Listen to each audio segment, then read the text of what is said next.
Imagine holding something in your hands, maybe 3 pieces of copper. Pretty unassuming, really. But they carry a 600-year-old secret. Yeah, and it's not just about, old metal. It's a tangible link, isn't it? A direct line to the earliest known mention of self-rule, of Swarajya in Telugu. Exactly. A concept that centuries later would, well, ignite a nation's fight for independence. And what's really striking, I think, is where this idea pops up. Yeah. Not on some grand, imposing monument, but etched onto these practical copper plates. Right. Makes you wonder, doesn't it? What were the everyday concerns, the specific circumstances that led someone to carve that particular word? Precisely. So today we're doing a deep dive into this incredible find from Srisailam. Ah, Srisailam, that ancient, deeply spiritual place tucked away in Andhra Pradesh in the Nalamala Hills. For centuries, it's been a hugely important pilgrimage site for Shaivites, worshippers of Shiva, a real hub. And it's right there within the Srisailam Devasthanam, the temple complex, that these 14th century copper plates were discovered. Talk about a unique window into the past. And the very fact that Srisailam was, and still is, such a major religious center. Oh, it tells you a lot, doesn't it? Any disruption there wouldn't just be a minor inconvenience. No, it would ripple outwards, affecting the whole social, cultural, even economic life of the region. Absolutely.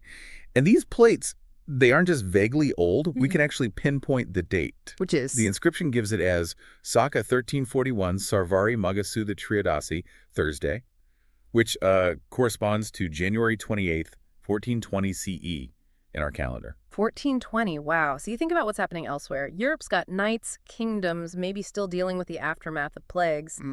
And meanwhile, in South India, this fundamental idea about self-governance is being carefully inscribed in Telugu and Sanskrit.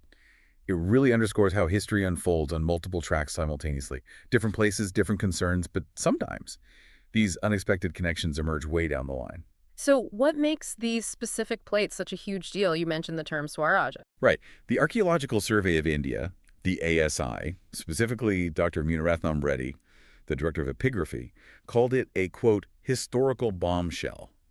And the reason is that term, Swarajya, in Telugu. But it's more than just the word itself, isn't it? Exactly. It's the context. The plates talk about Swarajya Punardharana, Which means? the restoration of self-rule. That's the key bit. This is, as far as we know, the earliest documented instance of this concept being used this way in Telugu inscriptions. Restoration. So that implies it existed before, was lost, and then regained. Precisely. Which immediately makes you ask, okay, what happened? What necessitated this declaration of restored self-rule right then in 1420? And the inscriptions themselves give us clues, right? They really do. They paint a pretty vivid picture of 14th century Srisailam being under the control of rulers referred to in the text as Turakas. Which the inscriptions clarify refers to Muslim rulers of the time. Yes. And according to the plates, this period of external control had a really profound disruptive impact. You can imagine. The central spiritual site, the temples falling into disarray. The inscriptions mention daily rituals stopping, big festivals being canceled. The number of pilgrims dwindling. It suggests a real crisis for the community, hitting their cultural and religious identity hard. And temples back then, they were more than just places for prayer, weren't they? Oh, absolutely. They were community anchors, centers of learning, sometimes major landowners, hubs of economic activity through donations and administration. So disrupting the temple, that disrupts everything. Okay, so that sets the scene. A community under strain, its central institution disrupted. Who turns things around? This is where a figure named Recharla Lingama Nayaka comes into the story. The copper plates give him direct credit for regaining control of the region from these rulers. And it wasn't just presented as, say, a military victory. No, the language is significant. It's framed as this fundamental act reclaiming their inherent right to govern themselves. The Swarajya Punarudharana. That specific phrasing again, the restoration. Yes. It underlines that they saw it as taking back something rightfully theirs, rejecting that external governance. It points to a clear sense of their own identity. And Lingama Nayaka didn't just kick out the old rulers and stop there. Far from it. The plates detail a really comprehensive restoration project. The main focus, naturally, was the temple itself, the temple of Sri Zoradeva in Srisailam. What kind of restoration? Well, crucially, the inscriptions list the restoration of 8 specific agraharas. Agraharas. Those were land grants, right? Specifically for Brahmins. Exactly. To support religious duties, scholarship, learning, basically the intellectual and spiritual infrastructure of the community. The plates even name them places like Vornakalapalli, Mukundavaram, Singapuram, spread across different areas. So reestablishing these was about more than just land. It was about rebooting the support system for their Yeah, traditions. absolutely vital. It ensured the resources were there for religious practices and the learning associated with the temple to continue.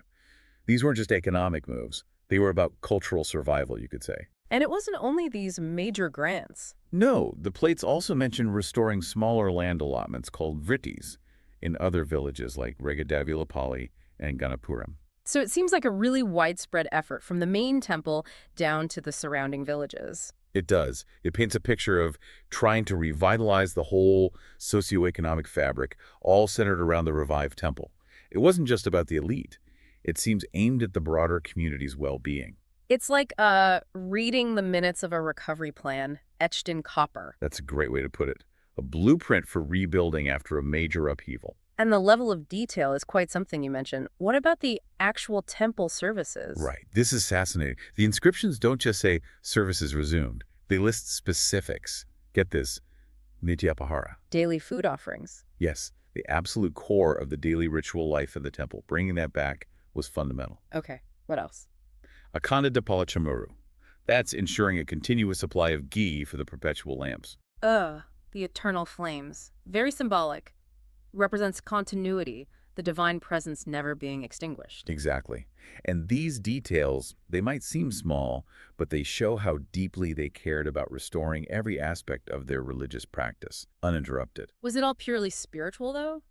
Not entirely. The list also includes Nivelipalu Nityasatram, the daily food distribution at the almshouse. So a clear social welfare component, taking care of the needy. That's important. Shows a broader sense of responsibility. Yeah, definitely. And then there's the revival of the Grand Sivaratri Mahotsavam festival, a huge cultural and religious event. Plus, they even mentioned restoring the Buri Saltram, which was accommodation for pilgrims. So looking after visitors, too, it sounds like Lingama Nayaka saw self-rule as encompassing the complete well-being of his people, spiritual, social, material. That's the impression, yes. It wasn't just about political control. It was about actively rebuilding and sustaining their entire way of life, their cultural world, which was so deeply connected to the temple. Okay, let's fast forward a bit. We have this term, Swarajya, used in 1420 in Srisailam, meaning restored self-rule in a regional context. How does this connect to, well, modern India? This is where it gets really resonant. Jump forward 500 years or so to India's struggle for independence. Think of Bal Gangadhar Tilak. Swarajya na Janmahaku. Independence is my birthright, that iconic slogan. This discovery in Srisailam suddenly gives that call incredible historical depth, doesn't it? It really does. It shows the sentiment, the yearning for self-rule wasn't just a 20th century idea reacting to British rule. It had much deeper roots. Precisely. Tilak's words struck such a chord because they tapped into something ancient, this long-standing desire for autonomy deeply embedded in, well, the Indian psyche, perhaps. These copper plates offer a tangible link to that history. And the connection doesn't stop with Tilak, does it? There's an Andhra connection, too. Right. Tanguturi Prakasam Pantulu, known as Andhra Kasari, the Lion of Andhra. He was deeply inspired by this ideal of Swarajya. And he did something practical with that inspiration. He launched a newspaper, actually, called Swarajya. And get this, he published it in 3 languages. Wow, as a tool for the movement. Exactly. A key instrument to spread the message and mobilize people for independence, specifically in Andhra Pradesh. It's quite something. A term used locally centuries before becomes a national rallying cry, and then circles back to inspire action in that very region again. It really shows the power of an idea, how it can travel and transform over time. Absolutely. Language, ideas, they have lives of their own. Swarajya starts with local restoration, evolves into national aspiration. Now, how sure can we be about all this? Ancient inscriptions.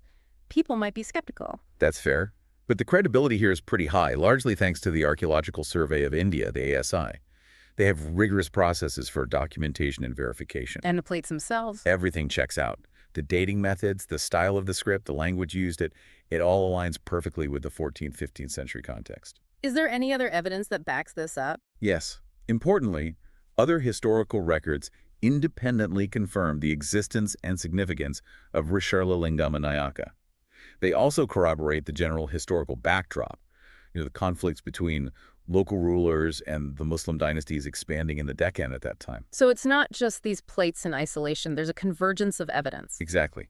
The physical artifacts, the linguistic analysis, the broader historical context, it all points in the same direction, building a strong case for the discovery's importance. Okay, so bringing it back to us listening today.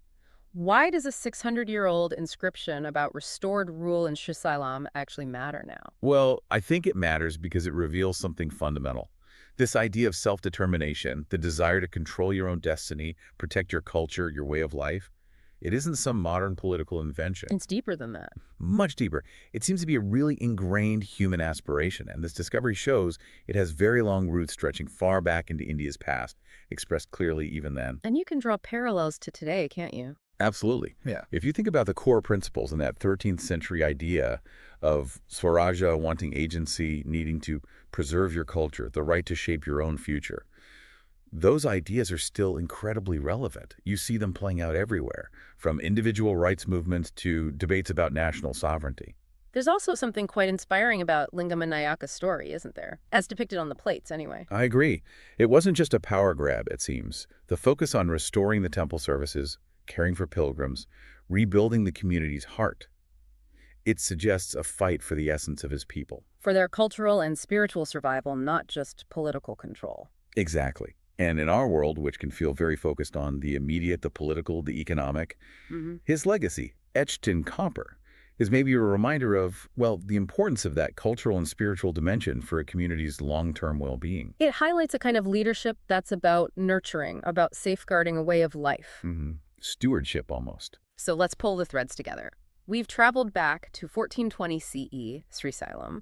We've seen these remarkable copper plates holding the earliest known Telugu use of Swarajya. And it's the story of a local leader, Recharla Lingama Nayaka, fighting not just for territory, but for the restoration of self-rule Swarajya Punarudhrana and reviving the spiritual and cultural heart of his community.